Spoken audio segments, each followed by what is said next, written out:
James Reynolds with you on OS from the BBC World Service. We're going to take you now to northeastern India, where floods in the state of Assam have now killed more than 45 people and pushed nearly 5 million people out of their homes. One video we've been seeing shared online to illustrate the situation shows a father in waist-deep floodwater carrying his newborn baby to safety in what looks like nothing more than a cooking pot.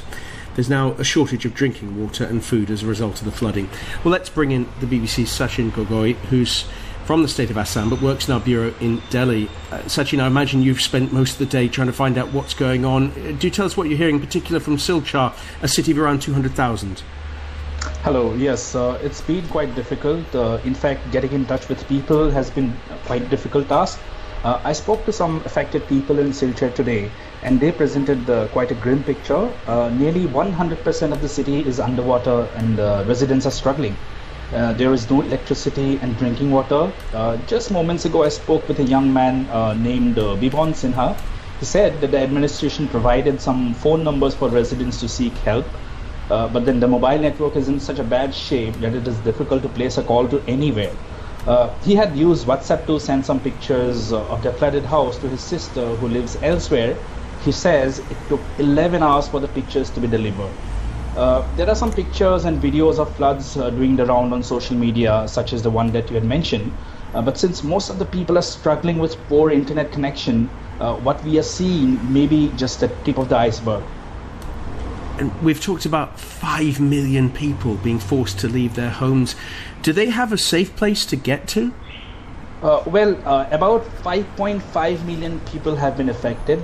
Just to put that number in perspective, that's roughly the entire population of Ireland. So of those people, about 300,000 people have been forced to leave their houses and live in temporary shelters provided by the government. When we talk about these temporary shelters, they are usually schools and other government buildings that are unaffected by floods. These camps usually have extremely poor living conditions, and they are made only for providing a roof for the displaced people for maybe some days. Food, sleep, hygiene and sanitation can be quite challenging in those camps, and waterborne diseases also lurk around. So it's not at all a comfortable place to be living in. And Sachin, in our final 40 seconds or so, do put this year's flood season into context, how it differs from previous years. It's slightly different, especially because of the intensity of the rains, the way they started. According to an estimate by the Weather Department, Assam has received 100% more than the average rainfall. So definitely it has created a lot of trouble for the planners and also for the people who have been struggling because of the heavy rains. That's the BBC's Sachin Gogoi, who is from the state of Assam, but who currently works in our BBC bureau.